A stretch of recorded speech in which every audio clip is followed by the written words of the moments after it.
Hello, welcome to another Wednesday Walkie Talkie. We're out quite early today.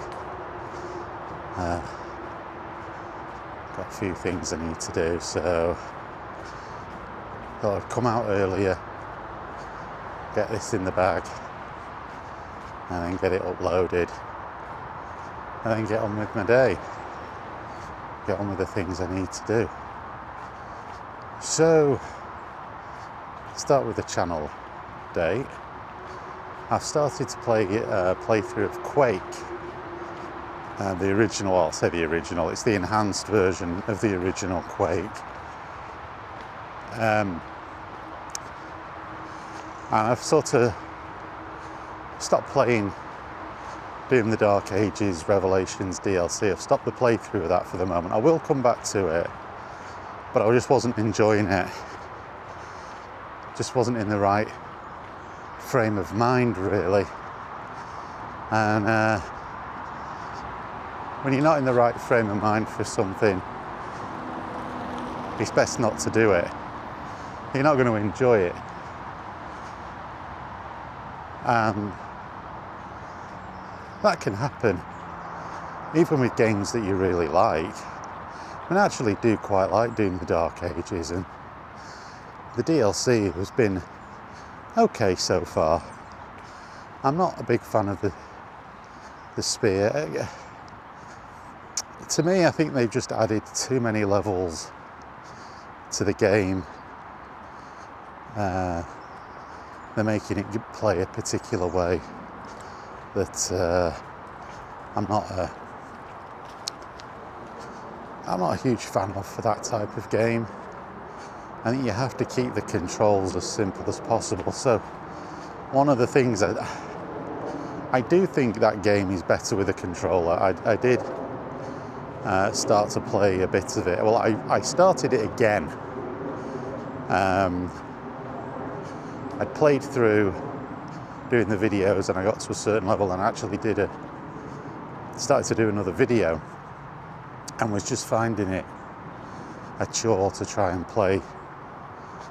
So the playthrough itself wasn't that great, so I scrapped it. And then, of course, because of the way that the game auto-saves using a checkpoint system, you can't, on one playthrough, you can't create multiple saves, it would seem, which is very annoying, especially for a PC game. There's no reason you can't save anywhere.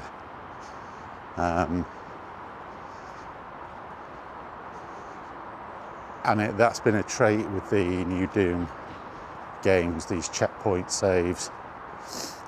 Not a fan of them. That's even old console logic, that. But when consoles didn't have hard drives, consoles had memory cards, and so they had very limited storage. So that's a real throwback, and I'm not a fan of that. It also means if something goes wrong with your playthrough, and you've been playing for a bit, you can't revert back to an older save and carry on. You can't do that. You've got to basically, well, with the DLC in particular, there's no subsection saves. When I've been looking at it, you've got to go back and start again. So anyway, I did, and tried it with a controller and was finding it easier. And it's not an issue, I think, of me not being able to use a keyboard and mouse. Nothing there. Not an issue of me not being able to use the keyboard and mouse anymore. I mean, and do that. I just think that it's a fast-paced game in terms of its combat, because of the fast-paced nature of the game. You sort of end up trying to remember what key to press which often means having, with your left hand, you're having to move your fingers off the controls to hit, to change weapon types, or, to change your special attacks. And because they've layered even more now with this spear, now you've got a key to switch between the shield and the spear as you get into the DLC, which you need to do. It's just too much. Like I say, they've put too much stuff in it, not in terms of content, but in terms of control complexity in a first-person shooter that's very fast-paced. When you get into combat, I just don't think it's been built around a keyboard and mouse. Maybe it's just me, but I found it easy with the controller, which is a bit of anathema for me. But yeah, I thought I'd see how Quake Enhanced played with a controller as well. Not that would be a problem, because the controls are very simple in that. But it did lead me to think that a lot of these games now like that are optimized for consoles, and consequently a console controller. I guess it's how they've tweaked the aiming and what have you. And I'm sure if I went into the settings, or some people are wont to do, they go into the back end of the game, they bring up the old notepad and start messing about with variables. You can tweak it, but I just want to play the game.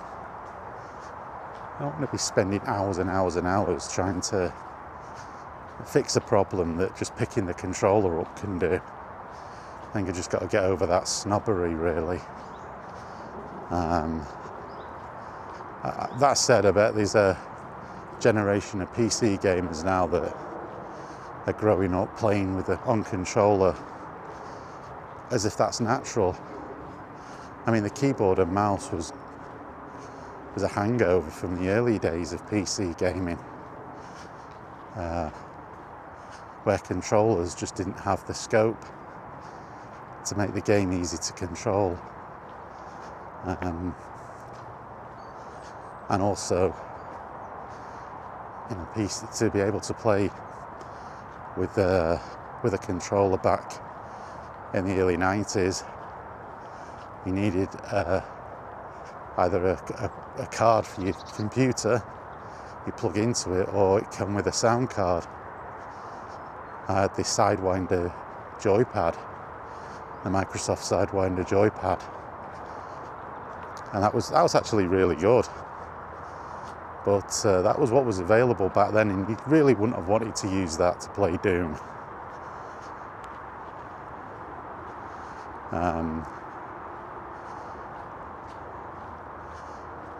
So yeah, it's a tricky one. Plus, back then as well, a lot of the controllers, you had to manually set the controller up as to what did what, because everything back then just naturally defaulted to keyboard controls. And there is still a little bit of that today when you've got your flight sims, where you have to set everything, and racing games where you have to set everything. But yeah, back then there was nothing really standardized. It was rare to come upon a game where the controller was already pre-configured. That's not the case these days. And I say they've actually gone back with a lot of the old games from that era. And part of the update is bringing in, support for the modern day controllers. the dual analog controllers. I'm not just talking about the PlayStation. That's what the PlayStation controllers are called. Be that your Xbox ones. I use an Xbox Series X controller on my PC.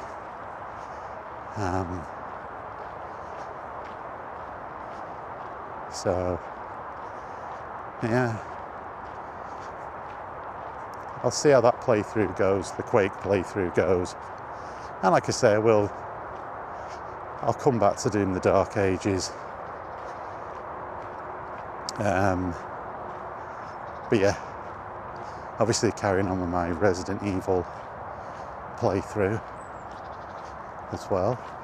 Obviously finished Resident Evil 0. So just carrying on with that now. Resident Evil playthrough, should I say. It's too early, brain's not woke up yet. Not even had anything to eat. I'll do that when I get back home. But yeah, it's kind of funny just how things change, and when they remake games, they can change how they play. Even on that sort of modern controller, they can change it. So, but yeah, I'm thinking of do the Quake 2, Quake 4. All of these things obviously done over a period of time. Do all of them, and then they re-released Hexen and Heretic, or Heretic and Hexen, so you would put it in the right order with their respective add-ons and what have you. So I think I'll do one of them as well in the future. Just get all of those classic FPSs. Those are the ones I do tend to enjoy the most. I think when they went for more, they were more abstract level design back in the day. Today they focus on hyper-realism, which the side effect of that is sacrificing some imagination on the altar of realism. Everything is well, how does the aesthetics of this level fit in with the rest of the game, or what's gone on before? And I think because they want to have a realistic, almost movie-like depiction of environments, you do get some. I think you do get an issue of imagination having to be put on one side for a bit, which is a shame, really.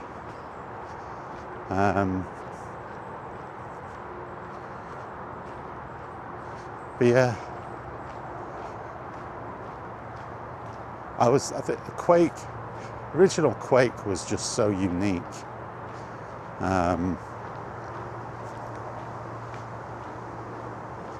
In the way that it when it come out, it sort of fused, medieval castles with futuristic weaponry. There's parts of it where you're fighting in, like a kind of futuristic base, in guys armed with guns and stuff. And then suddenly, you go through the slip gate and then you're into an alternate dimension. And you're fighting against, sort of fantasy monsters and sort of Lovecraftian type of gods and what have you. It's really good. It's interesting though that wasn't, the end product wasn't as removed from Doom as what was originally intended. I think John Romero, in his book and in his videos on YouTube, will say it was going to actually be quite a bit more fantasy focused than it ended up being. It sort of, as the development was creeping along,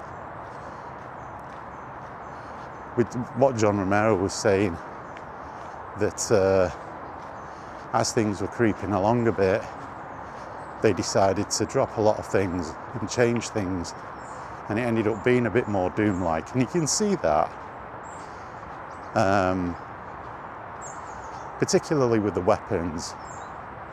I mean, you've got your double-barrel shotgun, but there's the nail gun. One of the versions of the nail gun is just your chain gun. But then you do have your sort of different weapons. You got like your lightning gun. You have an axe, but that sort of takes the place of the chainsaw, I guess, or your character's fist, I suppose, to be more accurate, because it's there with you all the time. But yeah, I do enjoy the product that came out. It would have been interesting to have seen what the alternative, the originally planned Quake, would have been like. I've often wondered, would it have been a bit more similar to Hexen?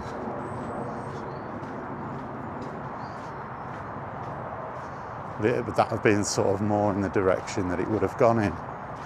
I don't know.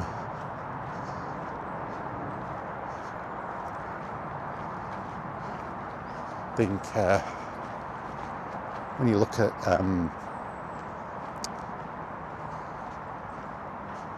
at games like your sort of more modern day RPG based games like your Oblivion,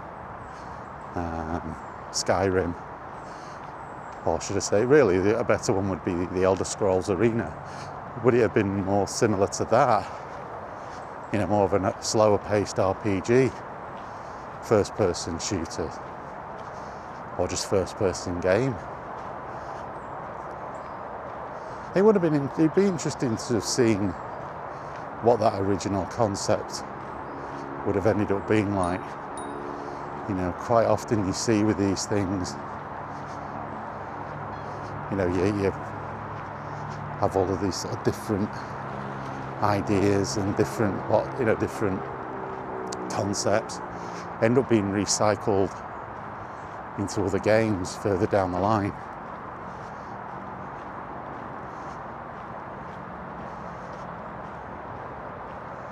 It's very rare that ideas are just left on the shelf forever. It might not be the exact concept, but concepts just get broken up and reused in different games. So it'd be interesting to see what that would have been like, and then consequently be able to identify traces of it in other games that came out after that period of time. It's not as hot today. Not as hot. Mind you, I'm out about 2 hours earlier, so 2.5 hours earlier, so it won't be.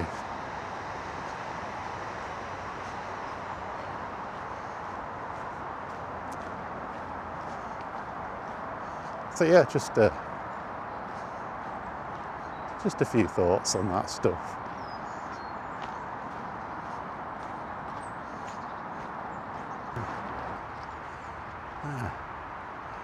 Not much in the case of wildlife out in the water. Maybe they're still asleep.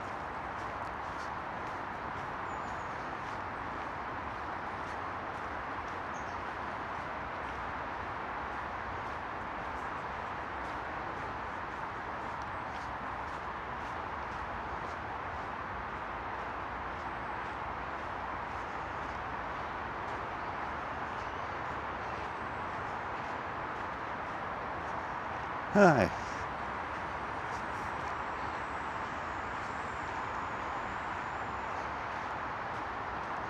So yeah, that's just kind of the where things sit with my channel. I don't really have a topic today. I mean, just the usual nonsense. Xbox, it's 25 years. It's celebrating. I'd say, oh, well, no, congratulations, but what we're celebrating right now, they just laid off quite a number of people. You could argue some do deserve it. I don't know.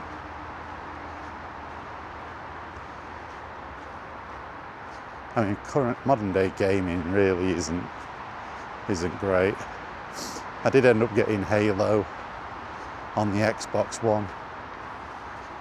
I've not got very far into it. What I've seen so far, it's okay. It's an updated version of Halo, but I'm not delved forensically into changes they've made. Some people have done that, you know, just to find something to be upset about.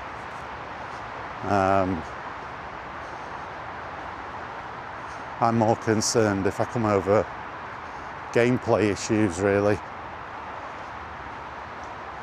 I'm not that fussed whether they decide to swap one set of polygons for another.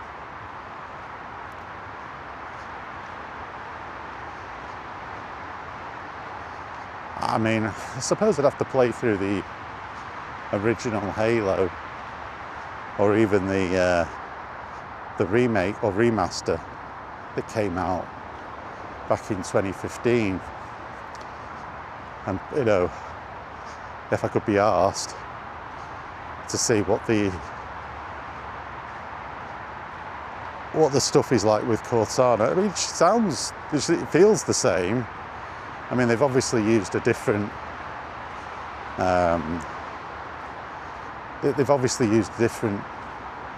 graphical representation. They've sort of brought it more into the Cortana of the later games. I mean, if you go back and watch the original, like for example, you know, the hair is different, which is more robotic in her appearance, but that was down to the limitations of the original Xbox, yeah, back in the day. But I don't know whether or not the dialogue is much different. Like I say, I mean, I love the Halo games. So far for me, it's playing like the original Halo games, or Halo, but then I'm not that far into it. I've just got to the silent cartographer, so that bit was pretty cool. That was always the most memorable part for me with the original Halo, was that bit where you come off the Pelican and there's like a seamless transition. There's no, you know, the game didn't sort of stop for a loading screen. It was sort of loading as you were going in on the cutscene, so it felt like a seamless transition, which was, these days you don't think anything about it, but on console back then, that wasn't a thing. That was sort of relatively new. I'm not saying it was unheard of.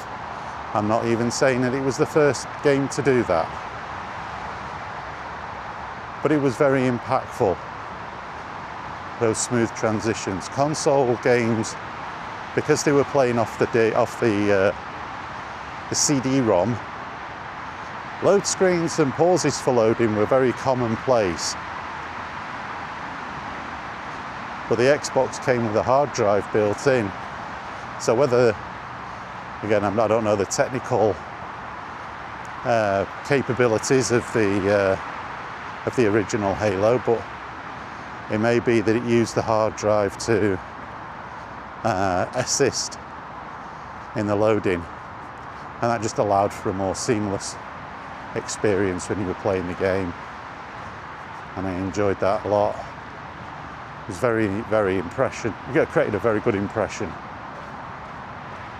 And the graphics are really nice. They are really nice. You might say, well, that's to be expected, but visually, I don't think Halo has looked better.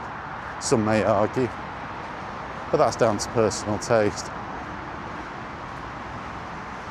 My decision, though, to not buy it on PC was governed by a couple of things.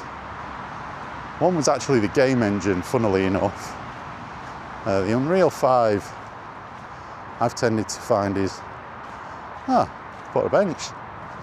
How very considerate. A bench? Is that a Canadian goose or something? I don't know.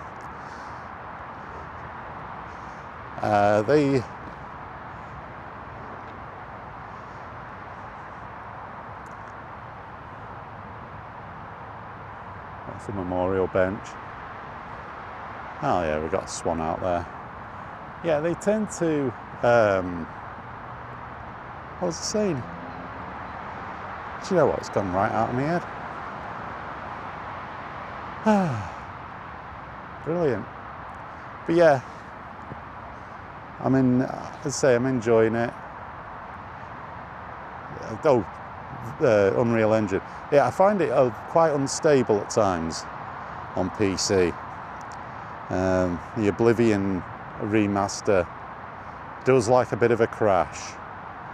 So I sort of took the decision. I thought, well, but the other main thing was having to mess about with a Microsoft login, and people were experiencing problems with that.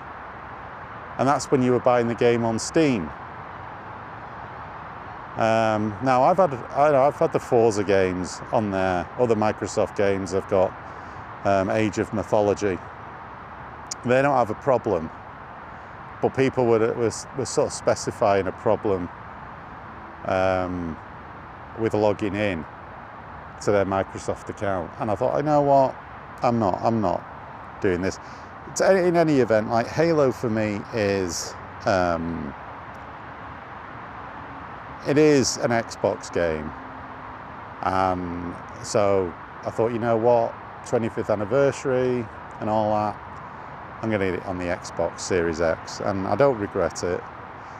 So far it's been okay. Whether or not these issues that people have been harping on about will come and manifest themselves later on in the playthrough, all I can say is what I've experienced so far, and it's not been that bad.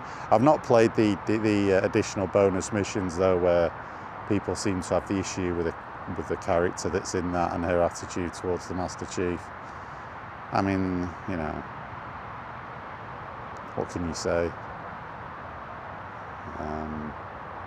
That's the thing these days, isn't it? But that's what happens when you allow that type of thing to be put into games. People are going to kick off about it. People are going to get pissed off about it. Apparently it's a character that was in the books. Never read them. I wouldn't mind reading them, actually. Say I'm a fan of Halo. I've got the Gears of War books. They were good, and they put I can't know. You see here, I don't know which way around they did it. I don't know whether they took characters from the books and put them in Gears 3, or the book came out book came out after Gears 3, and they put the character in the books. I wouldn't like to say. I can't remember. It's a number of years ago, but they did put characters in the game that were in the books, or vice versa. But yeah, that seems to be the thing that people are upset about. I'm like, but it's bonus stuff, isn't it? I mean, how important is it?